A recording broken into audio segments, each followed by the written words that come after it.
Well, thank you so much for inviting me this afternoon and for the whole day. I found it absolutely fascinating. And despite some of the technical problems that have happened, it's amazing how a few people in a room here in Oxford can seem to travel the globe and also connect with other people in other parts of the world. So my presentation is going to be more practical and story-led as opposed to academic. Because actually there's a point behind that to my thesis. I did my doctorate on eco-theology at the School of Theology at Boston University, and it was about how to take a faith community from caring about the environment to doing practical action about the environment, and what happens in that space. Today, I wanted to talk about children and youth engagement. We haven't actually covered them yet so far. I'm lucky no other speaker focused on that before me. And the reason is what our keynote speaker for this afternoon discussed, Farah Maya, was about the issue of climate and climate justice. You talked about the environment, economy and equality. And I think that young people today are incredibly engaged in issues around climate justice. We have gender equality, universal education, and the elimination of extreme poverty as being part of the SDG goals, which you mentioned. And in a sense, what we have as being all children of the divine and need to love one another, connect hearts, and to be of service to one another, to build up systems of mutual trust, cooperation and love, and world peace. That's quite a high order when we look at the world today. And it is a critical thing to hold because it's estimated that there will be 32 million people falling into a category where poverty and climate change hits their lives, especially in sub-Saharan Africa and especially in places like Bangladesh. So totally displaced people around the world will be 71 million. And that breaks down to people being affected by floods, by storms, by wildfire, by landslides, extreme temperatures. And of course, we know in Bangladesh, we have sea level rising at a phenomenal rate, where 17% of the nation's land will displace over 20 million people. Now, remember, when we talk about people, we actually talk about children. So this girl on my right is called Rana, and she's from Rajasthan, which I visited last year. And she's carrying water pot on her head, as the women and children do. So why does faith matter in the climate crisis, and how and why am I focusing on youth?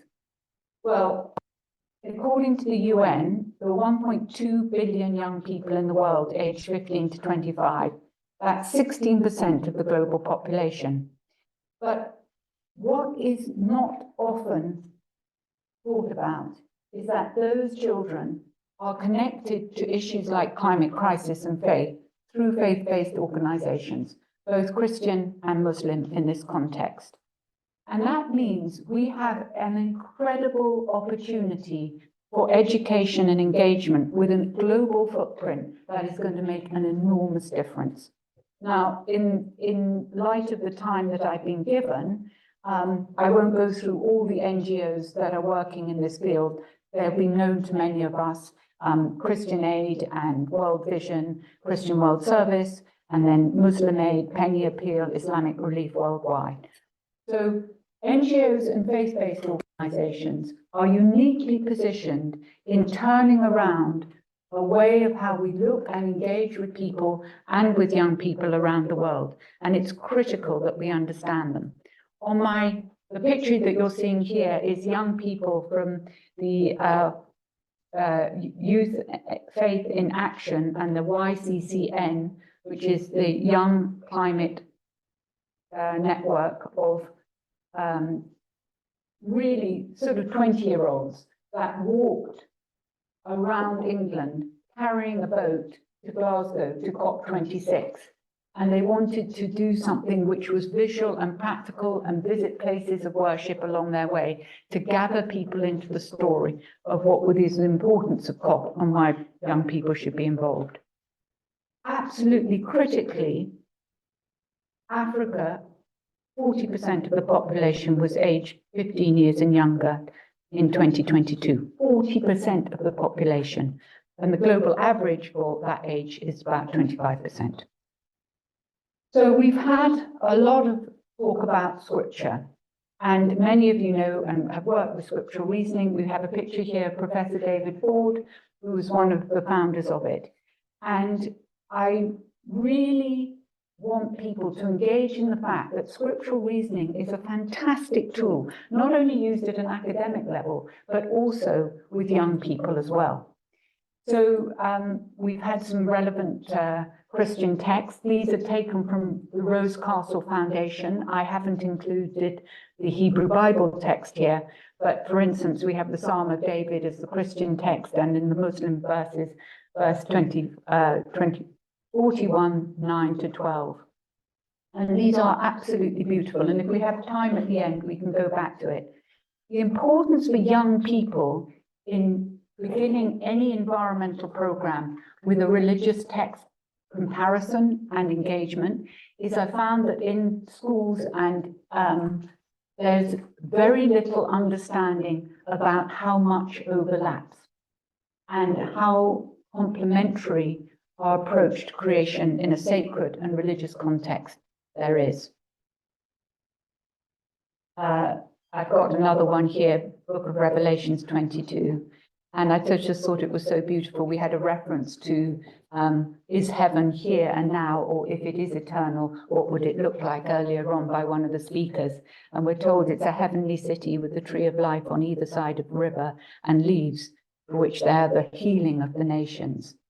And then we have in the Quran, verse 260, that Quran offers us an important starting point to learn about the role of bees in Islam.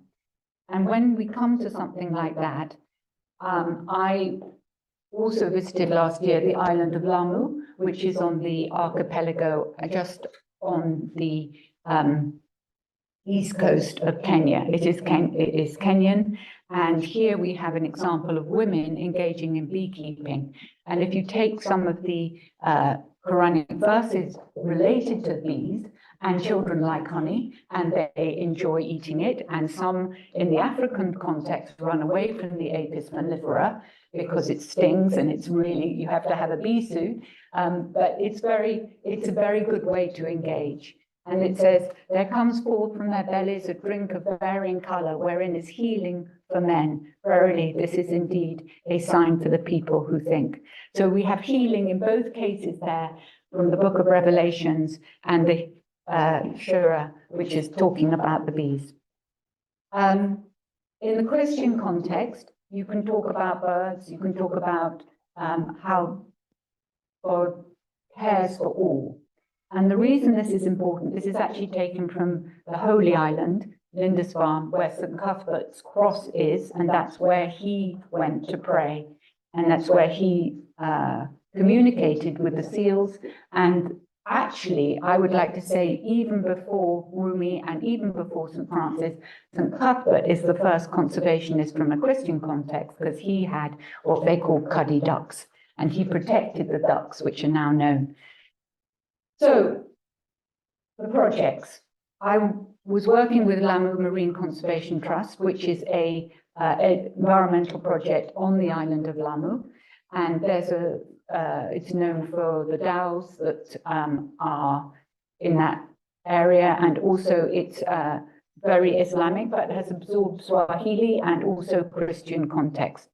But it is still predominantly an Islamic archipelago with 3 main islands on it. LAMCOP does turtle protection, education awareness, rubbish collection management, and community engagement. On your left, you have the rubbish, and on your right, you have a turtle who's been caught and brought to LAMCOP by the fishermen who used to skin them, eat them, or sell their meat. They now get money back for protecting them. LAMCOT is working in schools and the awareness project is pretty profound and quite extensive. They have been able to, and I will give you a quote, here we are, those young children to go along the beaches and pick up rubbish and go into the classrooms to talk about ecology and preservation, not only of the turtles, but of also the coral reef that surrounds the area, which is very precious. This is a quote from Famal, who runs the program. 260 students go through our environmental kindness club. So listen to that word of kindness and heart and healing going alongside ecology. And what he said is, as well as arranging field trips to our sites, cleaning up litter beach and tree planting, outside the environmental clubs, we also involve other schools through the archipelago in film screening and educational workshops.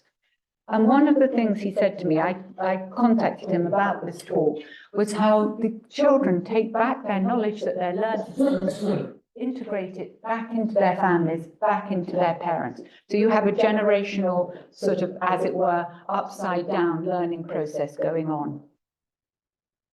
Coming to England, I worked for the Diocese of Oxford. I was at St Mary's University Church for 20 years, and I'm on their environmental task group, task team. And we wanted to do a similar engagement with young people in the Church of England schools. We have quite a big, in England itself, we have 4,630 Church of England schools, and in Oxford we have about 285. Now, in those schools, they're not exclusively Christian children. We have Christians, Muslims, Jews, Baha'is, all mixture, and people and families that are not of faith. So the importance in our school programs here is that we need to use scriptural reasoning, which we did to begin with. So children as young as this boy were open to learning about what the Muslims that he knows in his class are taught outside his class in relation to creation care. Those discussions were also held on climate crisis and how best to respond. Now remember, in a multi-secular, pluralistic society, so many people will have family members back at other places in the world, where they in Bangladesh, Pakistan, Africa, Latin America, so that these stories that they know and hear from their friends and for their wider families are realities about what's happening. I don't know whether any of you know Cameron, who's the director of the Islamic Foundation for Ecology and Environmental Science, and we had Olivia Graham, the Bishop of Reading. And Cameron said it was important to do this. There were lots of discussions, adults talking to youngsters and also hearing from youngsters about their vision, their ideas, how they empower each other. All of us in the room, people from different backgrounds, different race, different cultures, all working towards a better and greener future. And there's a sense that if we don't engage young people, we are doing our world and them no favors. There are projects that are outside school. Kids Can is a network here in Oxford of 15 local organisations. And there's a very, very moving story. The mother that set this up had her 8-year-old, who's now 11, come back from school and say that she thought that she had used too much glue stick that day, and that would lead to her kids dying in 2050. Mim decided that actually that was nobody's fault. You know, a teacher who's panicking about an IPCC report that's come back, 35 kids in the thing, and an 8-year-old. How do you communicate that? So she started this organization, bringing together collectives, and actually wrote this book, Max Takes a Stand, Changing the World One Placard at a Time. And that was approaching these issues. I've had 5 minutes, and I'm allowed. I have another 5. Great. So my doctoral thesis was actually based on behavioral change and the neuroscience behind people caring to people doing. And one of the things that came up again and again that stopped people from engaging in environmental action was 2. They felt overwhelmed by scientific fact. They didn't know where to enter when waves of news comes in again and again, and it seems beyond them. And secondly, their response to those facts was real grief, real eco-anxiety, a real sense that they had misunderstood the world and where we need to go. So I'm just going to go on a little bit to the key part. Okay, so the key part is the neuroscience behind behavioural change. And I work with UCL Climate Action Unit, Christopher, and he said storytelling is the way forward. And within that system, where action begets further action, not facts beget action. So I've set up Hope for Creation Foundation to do acts that take people from being frightened to doing. The act of lamentation and penitence, we're sorry, we've made mistakes. The act of eco-pilgrimage is engaging anew in nature, looking at nature through different lenses, going on eco-pilgrimages. The act of radical hospitality is about global hospitality, what you do here and now in your daily life as a child, a mother, an academic, makes a difference. One step at a time has a drop in the ocean, which has a wave, which creates a tsunami. And finally, the act of engagement. Engage with another, because it's very difficult to do this on your own. Behavioural change doesn't happen overnight. It takes a long time. Changing the way we live and how we live is challenging. No one religious leader has put it more succinctly than Pope Francis in his Laudato Si encyclica, which he has already updated just recently last year, the end of last year. But let me read you this and then I will stop. The onus of change is on us. It is we humans, being above all, who need to change. And it is a cultural, spiritual, and educational challenge.